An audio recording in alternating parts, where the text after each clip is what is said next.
My girlfriend said she wasn't ready for labels, so I gave her exactly what she asked for, and she deeply regretted it. I still remember the first time I saw Maya. It's one of those moments that sticks with you, not because anything earth-shattering happened, but because the chemistry hits you like a quiet lightning bolt. I was at this little art gallery downtown, the kind of place where people sip overpriced coffee while pretending they know the difference between a brushstroke and a smudge. I wasn't really into art. Hell, I barely paid attention to the paintings, but I liked the scene, the vibe of people pretending to be sophisticated while secretly judging each other. And that's where I saw her. She was leaning against the corner wall, a half smile playing on her lips as she glanced over a painting I wouldn't have recognized even if it slapped me in the face. Something about the way she tilted her head made her look like she belonged in a movie. Not the kind of movie where everything is perfect and scripted, but the kind where you're rooting for someone from the first second you see them. I don't even know what drew me to her first.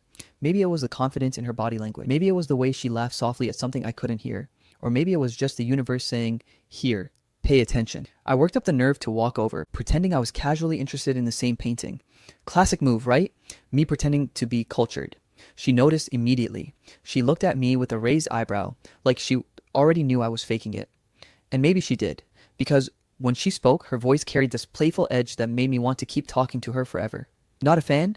she asked, nodding at the painting. Well, I like it," I said, probably too fast, too loud, fumbling like an idiot. "Yeah, definitely like it. The colors, they pop," she chuckled.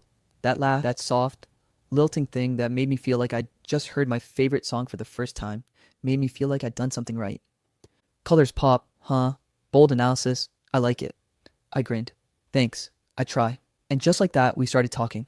About nothing, about everything, about how people pretend to know art, about the worst coffee we'd ever had, about movies, music, even the weird way pigeons seem to take over city parks. Every sentence from her felt like she was teasing me, just enough to keep me engaged, but not too much to scare me off. I felt this weird magnetic pull, like I had met her 100 times before, even though I hadn't. By the end of the night, we were sitting on a bench outside the gallery, sharing a bag of fries from some food truck across the street. I couldn't believe how comfortable it felt, how easy the conversation flowed. She leaned back, letting the cool night air ruffle her hair. I remember thinking, this is it. This is someone I want to know. Then came the first curveball. "So, what are we?" she asked suddenly, casual, like she'd just asked what kind of soda I preferred. I froze, fries halfway to my mouth. The words didn't hit me at first. What do you mean?" She shrugged, eyes dancing with amusement. "I mean, this. Us. Are we, a thing?" I blinked. "A thing?" She laughed softly, shaking her head. "Yeah, a thing. Like, I like you. You like me, but I don't know, ready for labels or whatever." Ready for labels. Those words should have stung, but for some reason, I nodded like I understood. "Okay," I said, "I get it. No pressure." She smiled at me, all warm and mischievous, and I realized she was enjoying my internal wobble more than I wanted to admit. Good. Because I'm not really about the whole boyfriend-girlfriend thing right now. I like freedom, Don't want things to get messy. And there it was, the tension I didn't know I was waiting for. On one hand, she was perfect, flirty, funny, beautiful, and somehow genuinely kind. On the other hand, she wasn't willing to commit. She wasn't ready to call it a relationship. And somewhere deep down, I felt that old, familiar twist in my stomach, the mix of desire and frustration. I spent the next few days replaying that moment in my head. I kept telling myself, it's fine, just enjoy her company. No labels, no pressure, just her. And for the most part, that's exactly what I did. Maya and I fell into this weird rhythm. Meeting for coffee, long walks in the park, movie nights that stretched past midnight, holding hands sometimes, teasing each other relentlessly. I was drawn to her in ways I couldn't explain, and she seemed genuinely happy when we were together, and yet the label issue hovered, like a quiet, persistent ghost. "Don't get me wrong," she said one night as we walked home under string lights lining the streets. "I like you. I really do, but I'm just not ready. Not yet." I nodded, forcing a casual smile. "I get it. No rush." But inside, my brain was screaming. No rush? Really? She's just saying that so she doesn't have to feel guilty? She wants the benefits without the responsibility? I didn't say any of that. I couldn't, because the truth was, I liked her too much. Liked her enough to swallow the frustration, to pretend it didn't sting, to agree to the vague, undefined, whatever this was. And that's when the idea formed in the back of my mind. Fine. If she wants freedom, I'll give it to her. Completely. Exactly what she asked for. I didn't know yet how much power that decision would give me. I didn't know how it would shape everything that came next. All I knew was that I wasn't going to fight her. Not openly. I wasn't going to beg or pressure. I would give her the freedom she wanted, and I would watch. Because deep down, I suspected that freedom, while tempting, would come with consequences. The next few weeks were a blur of excitement and subtle tension. We went to a few concerts, spent hours in bookstores pretending to know which novels were classics, and argued playfully about the best pizza toppings. She's team pineapple. I'm not. We laughed, we flirted, we got close, but I always kept a part of myself in reserve. I never called her in the middle of the night, never overanalyzed her texts, never got jealous in front of her. I became nonchalant, the perfect balance between affection and detachment, and she loved it. "Oh my God, you're so chill," she said one night after I'd spent 2 hours helping her move furniture. "I can't believe how easy this is with you. You don't overthink, you don't, I don't know, freak out. You just, are." I smiled, leaning against the doorframe, pretending modesty. I try. Life's too short to sweat the small stuff. Small stuff, big stuff. None of it mattered. I was learning to control my own frustration, my own desires, while letting her enjoy the freedom she wanted. Every flirtation she threw my way, every playful tease she directed at other guys, I let it slide. Not because I didn't care, but because I wanted her to see the consequences of having it all her way. And every day, I watched her, fascinated. She had no idea I was observing, no idea that the quiet distance I maintained wasn't indifference. It was strategy. It was patience. It was giving her exactly what she asked for while keeping a piece of myself untouchable. I started to notice patterns. The way she lingered longer with friends who clearly flirted with her. The subtle disappointment in her eyes when I didn't chase her, when I didn't beg for attention. The way she would look for my approval, even when she denied she needed it. And with every observation, I felt a strange satisfaction. Not cruelty, not malice, but the quiet, simmering knowledge that freedom isn't always what it seems. That wanting no labels can feel amazing, until you realize the cost. It wasn't about revenge yet. Not really. It was about letting things unfold naturally, about watching her navigate the space she asked for. And maybe, just maybe, about teaching her a lesson she wouldn't forget. The first month passed in this rhythm and the tension slowly became more palpable. She was thrilled with the freedom, delighted with the lack of expectation. And I was fascinated. Every smile she gave me carried a hint of uncertainty. Every casual touch, a small question. How far can this go? And then the first real test came. She came over one Friday night, looking more radiant than usual. She tossed her jacket on the couch and flopped down beside me. "Hey," she said, grinning. "So, there's this guy at work. Totally flirty, totally annoying, and I'm thinking about texting him." I raised an eyebrow, carefully neutral. "Text him?" "Yeah. I mean, we're not a couple or anything, right? I can do what I want." I smiled faintly, feeling that strange mix of pride and anticipation. "Right. You can do whatever you want." She looked at me, half expecting jealousy, half expecting some protest. But I gave her nothing. Not a word, not a sigh, not a reaction. And the expression on her face, surprise, confusion, and maybe the tiniest spark of doubt, made me realize the game had begun. And I liked it, because sometimes the best way to make someone understand the value of something is to let them experience life without it. So I leaned back, pretending to scroll on my phone, watching her wrestle with her newfound freedom. And in that moment, I knew I had made the right decision. Not because I wanted to punish her, not because I wanted to hurt her, but because sometimes the truth has to come wrapped in experience, not lectures. I gave her exactly what she asked for, and I had no doubt she would regret it. After that first month, things between Maya and me settled into a rhythm that felt almost surreal. It was like living in one of those cliché rom-coms, except the script had been rewritten in real life, and I was quietly running the plot behind the scenes. I didn't chase her. I didn't demand explanations. I didn't need constant reassurances. I gave her exactly what she asked for. Freedom, total freedom, boundaries, optional. Labels, non-existent, and she thrived in it. At first, it was almost intoxicating. Seeing her light up when she got a text from a friend or watching her spontaneously decide to meet someone for coffee made me realize something important. She wasn't used to people giving her this kind of space. Most guys would have been jealous, controlling, or clingy. Not me. I wasn't naive, far from it, but I understood the value of patience and, more importantly, the power of silent observation. She started spending more time with her friends. She went out for drinks, for brunches, for late-night movie marathons that didn't include me. And I never made a single comment. I didn't ask where she was going, who she was with, or why she hadn't called. I simply let her live her life. One Saturday, she texted me, "Hey, I'm grabbing lunch with Anna and some people from work. Should be fun. Don't wait up." I replied casually, "Have fun." She read it, paused for a moment, then smiled. That tiny hesitation, the one where I knew she expected a hint of possessiveness, was like a quiet victory I didn't celebrate openly. I felt heartbreak, too, don't get me wrong. I cared about her more than I was letting on. But underneath the pang of jealousy was a strange satisfaction.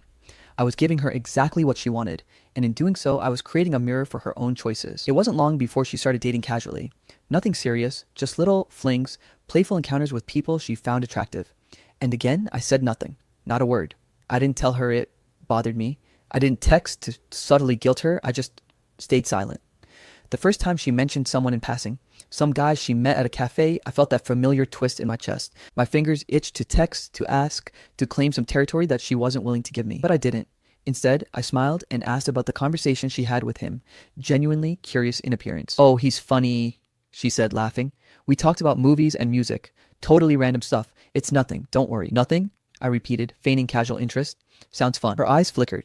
She expected irritation, maybe a tinge of jealousy. Instead, she got neutral, even slightly approving. And that confused her, I could tell. This was the subtle trick I started to play. I set rules I only followed myself. Rules she didn't know existed. I wasn't emotionally available on demand.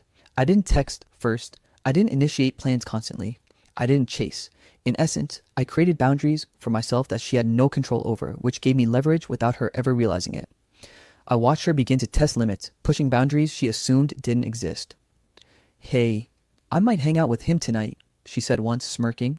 "He invited me to a movie. You okay with that?" I shrugged, casually scrolling on my phone. "Sure, go have fun." And that's when I noticed it.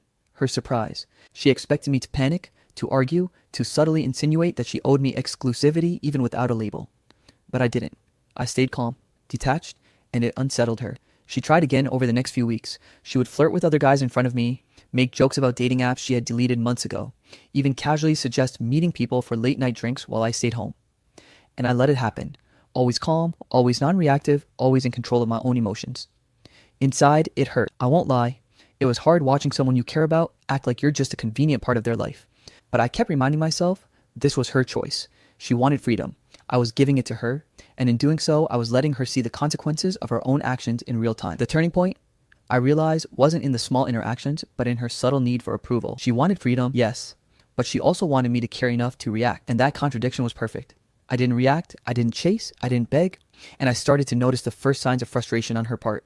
Not outward frustration, mind you, but a subtle, almost imperceptible uncertainty whenever she looked at me. She was beginning to realize that freedom didn't mean unlimited attention or affection. One night, she invited me over to her apartment after a long week. She was animated, chatting about the guys she'd met, the parties she'd attended, and the dates she had flirted through. I listened, nodded, asked occasional questions, and stayed quiet otherwise. "You don't mind, do you?" she asked finally, cocking her head. I shook my head. "Why would I? You're having fun. That's what you wanted, right?" Her eyes narrowed slightly, a mix of confusion and guilt, though she hid it well. "Yeah, but you're okay with all this?" I smiled faintly, leaning back in her living room chair.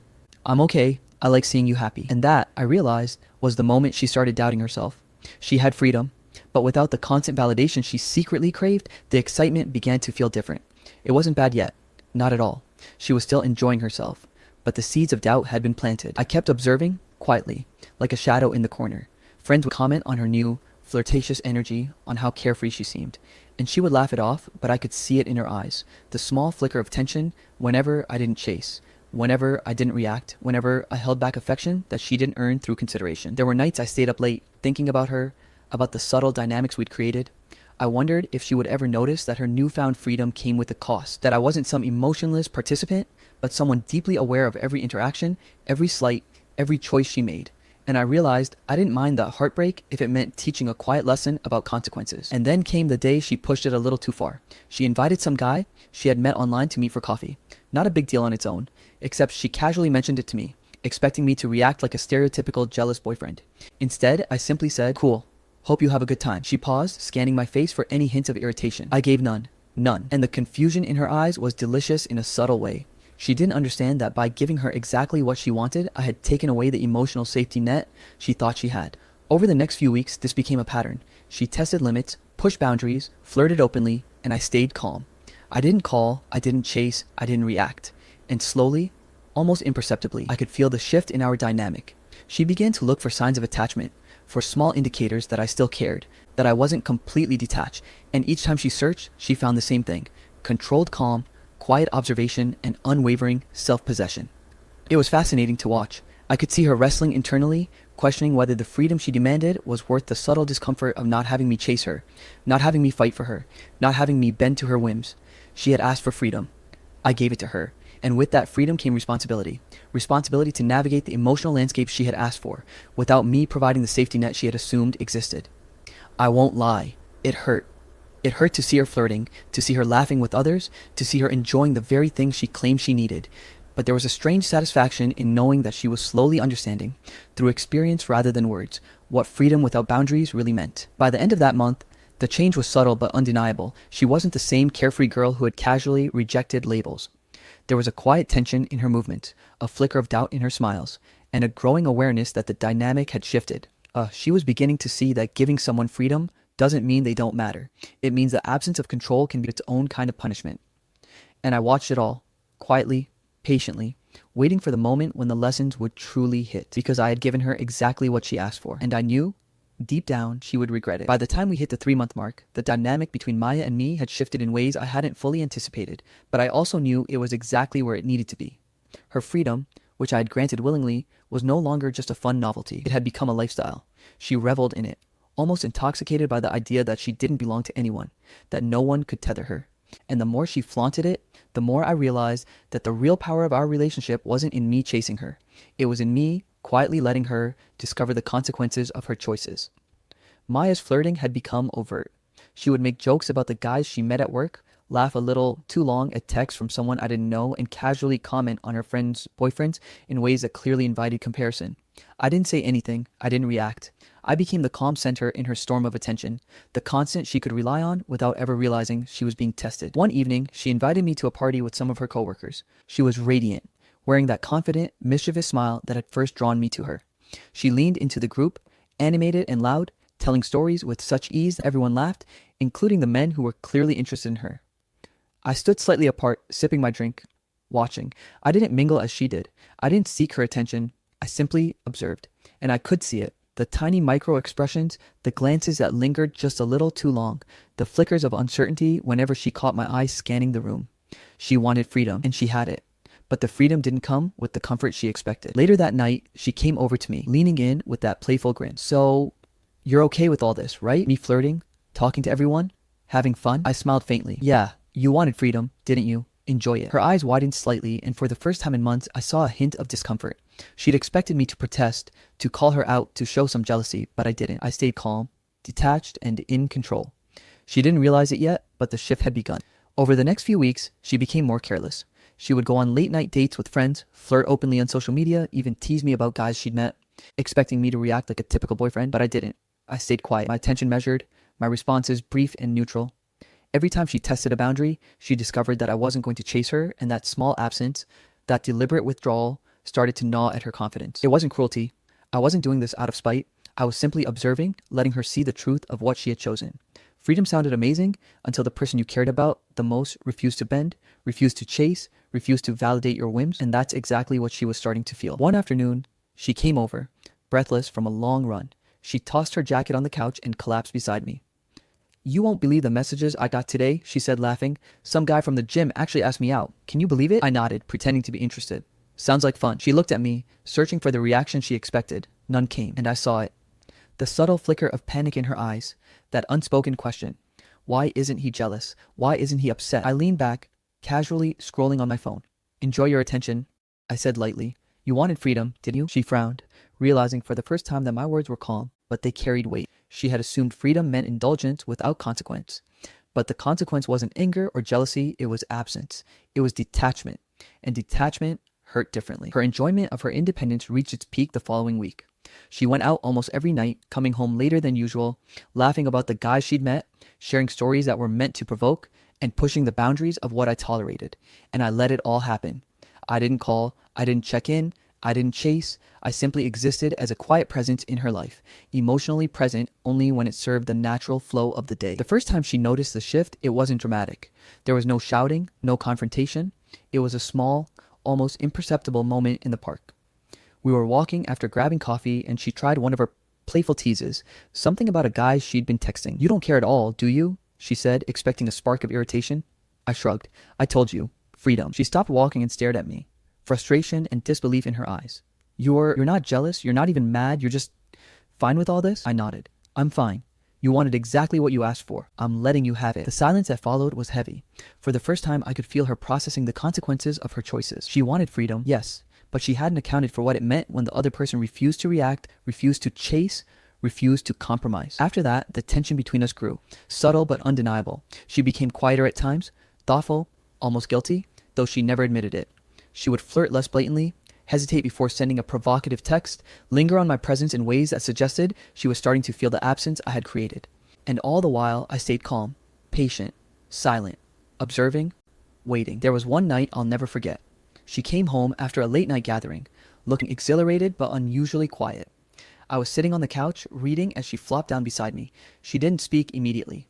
Instead, she stared at the floor, picking at her nails. "You've changed," she said finally, almost as a statement, almost as an accusation. I looked up, keeping my expression neutral. "Maybe.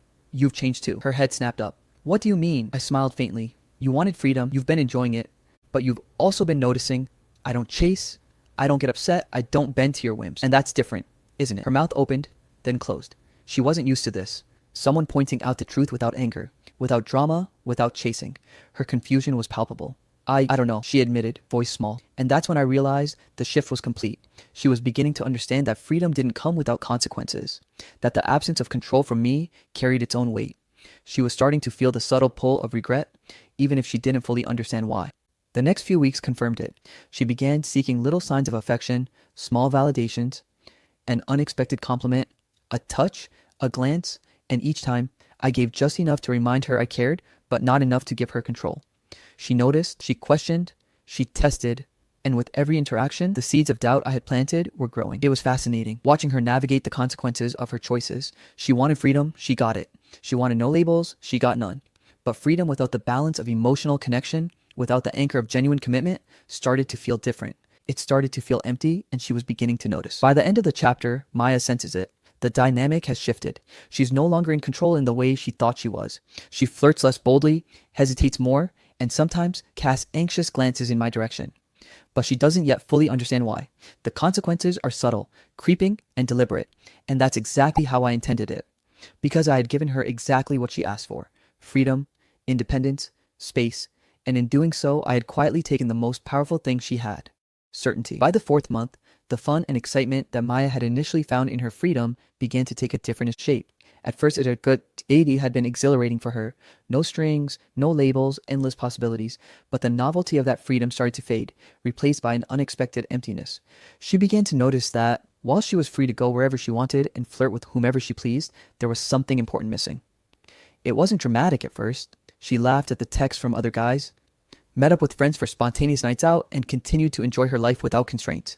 But I started noticing subtle changes in her demeanor, pauses in her sentences, fleeting looks my way, moments where she seemed to search for approval even as she insisted she didn't need it. It was almost imperceptible, yet it spoke volumes. One Friday evening, she returned from a dinner with friends. Usually, she would be animated, eager to tell me every detail about who said what, who laughed at whom, and which flirtation had made her night entertaining. That night, she was quieter. She tossed her coat aside, flopped onto the couch, and stared at the ceiling, uncharacteristically silent. "Rough night?" I asked casually, keeping my tone neutral, letting her fill the space. She shrugged. "I don't know, just a lot of people talking, you know?" I nodded. "Sounds exhausting." Her eyes flicked to mine, almost pleading for a reaction. I stayed calm, letting the silence stretch. Eventually, she sighed, a sound tinged with frustration and something else, genuine reflection.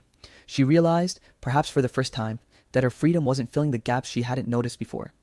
Friends in social circles began to weigh in without even knowing it. Casual comments over brunch, teasing remarks during group hangouts, and even offhanded observations from mutual friends started to pressure her in ways she hadn't expected. "Wow," one friend said during a weekend get-together. "You seem different lately. He doesn't chase you? That's kind of weird, right?" Maya laughed nervously, trying to brush it off. "I mean, we're fine. Totally fine." But I could see it in her expression. The realization that her choice to avoid commitment, to seek freedom, had social consequences she hadn't considered. People noticed. People commented, and more importantly, she noticed herself. I didn't have to say much. My presence alone, calm and composed, became a mirror reflecting her own actions. Occasionally, in conversations, I'd casually mention emotional truths, subtle, almost incidental observations that forced her to confront herself. "Funny," I said, one evening while we were cooking together, "how some people think freedom means happiness, but happiness often comes from being seen, understood, and sometimes from the ones who care enough to be consistent." She froze, spat out a laugh, but it was a nervous one. "Are you talking about me?" I smiled faintly. "Maybe, maybe not. Just something I've been thinking about." Her brow furrowed. "So you're okay with all of this?" I leaned back, pretending casualness. "I'm okay with what you asked for. Freedom, right?" The subtlety of my words, combined with my calm demeanor, hit her harder than any confrontation could have. She began to realize that the freedom she demanded came with a price.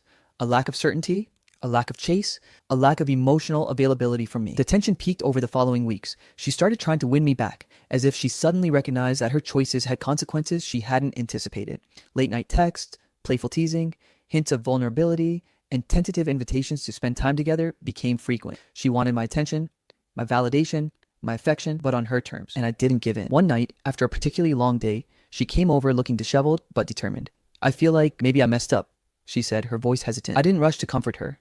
I let her sit with that thought, letting her words sink into the weight of the silence. "Maybe you did," I said finally, calm and composed. "Maybe freedom isn't what it seemed. Sometimes the people who care the most aren't the ones you notice immediately." Her eyes widened. "You really feel that way?" I shrugged lightly, keeping my tone even. "I've always cared. Just differently than you expected." The realization hit her slowly, like a wave breaking over a distant shore. She had wanted freedom, and now she was seeing that it didn't come without cost.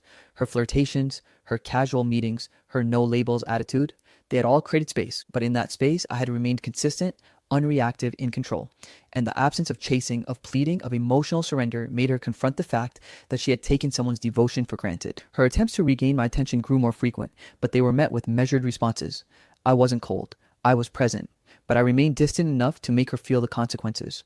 When she sought validation, I offered subtle acknowledgement without the rush of enthusiasm she was used to. When she flirted, I smiled faintly but didn't chase. When she tried to test my patience, I simply observed. She started questioning herself. She would pause mid-sentence, search my face for hints of reaction, and sometimes bite her lip nervously. For the first time, the consequences of her actions began to take root. She realized that freedom without responsibility, freedom without recognition, freedom without boundaries, it wasn't as fulfilling as she had imagined. It was fascinating to watch. I could see the internal conflict playing out in her expressions, the hesitation creeping into her movements, the subtle guilt that tinted her laughter. She had demanded freedom, and she had it. But freedom without connection had a weight she hadn't accounted for. And the more she tried to reclaim control, the more evident it became that the dynamic had shifted. One particularly telling night, we sat on her balcony, overlooking the city lights. She was quiet, almost unusually reflective. I don't know what I expected," she admitted finally. I thought freedom would be fun, exciting, but I don't know, it feels different, empty." I didn't interrupt. I let the words hang in the air. After a moment, I said, "Freedom is a double-edged sword. You wanted it, and you have it. But happiness isn't just about doing what you want. It's about balance, about presence, about people who care enough to stay consistent." She looked at me, searching, questioning, hesitant. "Are you saying I pushed you away?" I smiled faintly, a mixture of calm observation and quiet satisfaction. "I'm saying what I said before. You asked for freedom. I gave it to you, and now you're seeing what that means." Her face softened, a mix of regret and realization crossing her features. The tension between us had reached a peak. She wanted me back, craved my attention, desired my emotional availability, but she had learned, finally, that I wasn't going to give it on demand. My calm, measured approach was slowly teaching her the lesson she had ignored when she first insisted on freedom. Over the next few days, the changes were subtle but undeniable. She texted less frequently, sought my attention with a tentative, cautious approach, and even began to apologize, sometimes jokingly, sometimes seriously, for the way she had treated our connection. I responded with measured warmth, enough to show I cared, but not so much that she could reclaim control. Her friends began noticing too. "You've changed," one of them said, over coffee. "You seem different, like you're not chasing him anymore." Maya laughed nervously, biting her lip. "Yeah, maybe I'm realizing something." And that was it. The turning point? The realization that freedom, when taken without consideration for the people involved, comes with consequences. She had asked for no labels, for independence, for space, and she had it. But she was beginning to feel the hollow edges of her choices, the emptiness of attention that was no longer guaranteed, the subtle discomfort of absence, the consequences of underestimating someone who cared enough to remain consistent without chasing. I watched her process it, silently, patiently. I didn't gloat, I didn't mock, I didn't lecture. I simply let her sit with it, let her feel the consequences of her actions, and let her realize slowly that the game had changed, because I had given her exactly what she asked for. And now, the weight of that freedom was starting to settle on her. She had begun to regret it. By the 5th month, the reality of her choices finally hit Maya like a ton of bricks. Freedom had lost its shine, and what she had once celebrated as independence now felt heavy, almost suffocating. And the person she had taken for granted, the one who had been patient, silent, steady, wasn't chasing anymore. I had stepped back, not out of anger, not out of spite, but out of quiet strategy. I let her experience the cost of her actions, and she was beginning to understand just how high that cost could be. It started small, with subtle glances and hesitant texts. She would message me late at night, almost apologetically, asking about my day or sharing a fleeting thought. And I responded, but carefully. I was warm but measured, present but not fully available. Every interaction was deliberate. Every word, every gesture carried weight, so forcing her to realize that the balance had shifted. She wanted me back, yes, but she would have to earn it on my terms, not hers. One evening, she showed up at my apartment unexpectedly. Her hair was messy, eyes tired but alert, and there was a tension in her shoulders that hadn't been there before. I didn't greet her with excitement. I didn't pull her close. I simply looked up, calm, and said, "Hey." She hesitated before speaking. I think I messed up. I nodded, leaning back casually. "Maybe, but it's your choice, isn't it?" Her lips pressed together. "Yeah, it's just... I didn't realize. I thought I was having fun, but I didn't think about what I was losing." I didn't say anything at first. I let her words hang in the air. Then I spoke softly, carefully. "You wanted freedom. You had it. But freedom has a price. And the person you pushed away, he's still here, but not the same." Her eyes widened. She looked at me, searching for something. Approval, forgiveness, reassurance. But she didn't find it in the way she wanted. She realized, then and there, that I wasn't going to chase her. I wasn't going to fight for her. I was present, but only on my own terms. And the depth of that realization hit her harder than any argument ever could. Over the next few days, I began subtly reintroducing attention, but never fully committing. I would laugh at her jokes, ask about her day, and occasionally offer a gentle compliment. But I never chased, never demanded, never offered the emotional validation she had once taken for granted. It was enough to keep her engaged, but not enough to let her regain control. She noticed. She noticed that I was still here, still attentive in small doses, but that the ease of the past was gone. She started reflecting on her actions, on the months she had spent indulging her independence, flirting with others, and taking my devotion for granted. And with that reflection came regret. Real, gnawing, desperate regret. One afternoon, we were sitting on a bench by the river. The city was alive around us, but there was a quiet tension in the air. She finally spoke, voice low, hesitant. "I didn't realize how much you cared. I didn't see it until now." I kept my tone neutral, almost casual. "You had your freedom. You've seen the consequences." Her fingers fiddled with the edge of her sleeve. I pushed you away. I thought I wanted freedom, but I didn't think about what it meant. I didn't think about you." I studied her quietly. I could see the weight of her regret pressing down on her, but I didn't offer a consolation. I didn't rush in to fix it. That was her responsibility now. The stakes of her non-commitment had become real, and she needed to confront them herself. The emotional climax came gradually. She began seeking my attention more earnestly, asking for small moments together, lingering on conversations longer than usual, offering apologies that were almost confessions. But I never gave fully. I was careful with my time, with my words, with my gestures. I gave just enough to let her feel that I cared, but not enough to erase the lessons she was learning. You're not the same," she said one evening, voice trembling slightly. "I thought I could have my fun, but I see now. You really care, and I didn't appreciate it. I pushed you away." I didn't smile, didn't frown. I just looked at her, calm, steady. "You've realized it. That's the first step." Her hands gripped mine for a moment, a desperate gesture, and I allowed it. But I didn't move closer. I didn't close the gap she was trying to bridge. I let her feel the distance, the consequence of the months she had spent demanding freedom without considering the depth of what she had. The realization was painful for her. She began to reflect on every flirtation, every casual meeting, every time she had taken my devotion for granted. She saw finally that I had been consistent, patient, and unwavering, even when she wasn't. And she understood that what she had lost was not just attention or affection. It was someone truly devoted, someone who had given her the freedom she demanded while still caring more deeply than she had ever allowed herself to see. One night, after a long day of introspection, she sat across from me at the dinner table, quiet and tense.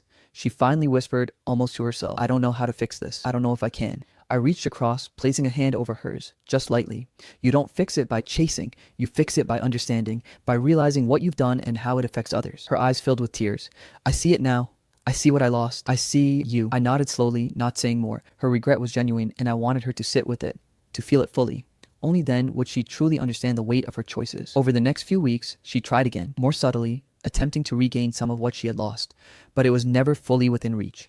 Every compliment I gave, every smile I offered was measured, calculated, intentional. She learned, painfully, that the devotion she had taken for granted wasn't something she could reclaim on demand. The emotional tension reached its peak when she finally admitted in a quiet, raw voice, "I pushed away someone who truly cared, and didn't even see it until now. I can't believe I did this." I looked at her, calm but steady, letting the silence between us speak volumes. She understood then, fully, completely, that her pursuit of freedom, her insistence on avoiding labels, her casual flirtations and carefree attitude, they had all come at the cost of someone who had cared more deeply than she had realized. And in that moment, the stakes of her non-commitment became real. She wasn't just feeling guilty or embarrassed, she was feeling the emptiness, the consequence, the weight of having pushed away something rare, something genuine, something truly devoted. I didn't have to say anything else. Her regret was loud, clear and undeniable. And for the first time, I sense a shift, not just in her behavior, but in her understanding of what she had truly lost.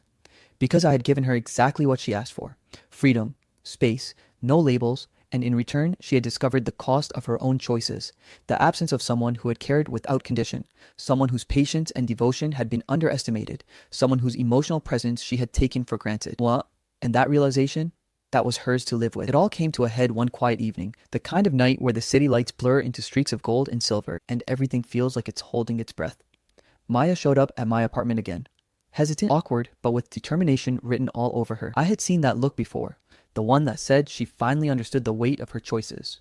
But this time, I was ready. I had done the waiting, the observing, the subtle teaching. Now it was time for the final conversation. She walked in and paused, scanning the room as if it were unfamiliar. Her hair was tied back loosely, her eyes a little too bright, almost frantic. "Hey," she started, voice uncertain. I gestured for her to sit. "Hey," I said, calm, collected. "We need to talk." She swallowed hard and sat down across from me, fidgeting with the hem of her sleeve. I know what you're going to say," she murmured. "And I deserve it." I gave her a small nod. "I'm not here to punish you, Maya. I'm here to make sure you understand, fully, without distractions." Her gaze dropped and I could see the flood of emotion she had been holding back.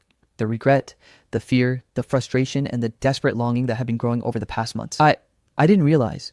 I didn't realize how much I was pushing you away. I thought I wanted freedom.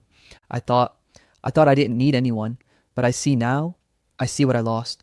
I pushed away someone who cared more than anyone ever has. I leaned back, my voice steady but gentle. "Yes, you wanted freedom. You had it. And freedom comes with consequences. I gave you exactly what you asked for. Space, independence, no labels. But the person who truly cares doesn't bend to whims, doesn't chase when it's not healthy, doesn't compromise self-respect. And that person was me." Her lips trembled and her eyes glistened. I never meant to hurt you. I didn't see it until now. I don't know how to fix it. Can I fix it?" I shook my head slightly, not cruelly, but firmly. "No. Not like it was before. Not like the dynamic we had. Because part of what I gave you, the freedom, the space, was also a reflection of boundaries, of self-respect. And when someone consistently pushes past those boundaries, the balance is lost. The past can't be undone." She let out a shuddering breath, the weight of her realization finally breaking through her carefully maintained defenses. I understand now. I truly do, and I regret it. Every choice I made that hurt us, hurt you." I studied her quietly, letting her words sink in. I wasn't here to gloat or to punish. This was about clarity, about understanding the consequences of choices made without foresight. "Regret is natural," I said softly. "It's part of learning, but learning comes at a cost. The cost here is that the dynamic has shifted. I can't go back to being the person I was before, who always accommodated, who always chased. I gave you exactly what you asked for, and in return, you experienced what that truly means." Her shoulders slumped, and she buried her face in her hands for a moment. When she looked up again, there was a vulnerability in her eyes that hadn't been there before. A kind of raw honesty that was almost painful to witness. I see it now. I can't take it back. I shouldn't have taken it for granted." I nodded, letting the silence fill the space between us. "And that's the lesson. Freedom, when demanded without consideration, comes with consequences. Devotion, when given without compromise, requires respect. And understanding, when delayed, can only arrive through experience." For a long time, we sat there, the room quiet except for the distant hum of the city. I could feel the shift in her, the surrender, the recognition that the balance had truly changed. She wanted my attention, my presence, my emotional commitment, but she realized painfully that it would no longer be given unconditionally. Finally, she spoke, voice soft, almost a whisper. Do you hate me?" I shook my head, a small, calm smile touching my lips. "No, I don't hate you. I care about you still, but I respect myself enough not to be treated as an option. That's the difference. You see now what you lost, and I hope you've learned from it, because I have." She nodded slowly, tears welling in her eyes. "I have. I really have." I stood, signaling the natural end of our conversation. "This is where we are. You have your understanding, and I have mine. The past has taught us both, and now it's time to move forward. Differently, perhaps, but stronger, certainly." She looked at me, a mix of sadness and acceptance on her face. I'm sorry. Truly." I offered a small, almost imperceptible nod. "Thank you. That's all I need. The rest is up to life." In that moment, I realized something important, not just about Maya, but about myself. I had learned the power of boundaries, the importance of self-respect, and the subtle, strategic strength of giving someone exactly what they asked for. It wasn't about revenge or cruelty, it was about clarity, about letting reality teach the lessons that words alone could not. I watched Maya leave that night, the city lights reflecting off her hair, the weight of her regret lingering in her movements. She had learned, painfully and clearly, the consequences of her choices. And I, standing there, felt a quiet sense of closure. Not bitterness, not triumph, just understanding, strength, and the calm satisfaction of having navigated a delicate, emotional storm with integrity. As I closed the door behind her, I felt lighter, unburdened by the past. The lessons were clear. Love and care are powerful, but they are not obligations. Freedom has its cost, and respect cannot be compromised. And most importantly, sometimes, the greatest gift you can give someone is exactly what they ask for, because in experiencing it fully, they will learn what they never could have imagined otherwise. I leaned against the door for a moment, letting the silence settle, feeling the strength that comes from standing firm in your values. I knew I would move forward from this, wiser, more aware, and ready to navigate the next chapter of life with the lessons I had earned. And as for Maya, her regret would remain, a subtle, quiet reminder of the depth of what she had lost and the person she had underestimated. Because in the end, I had given her exactly what she asked for, and sometimes that is more than enough.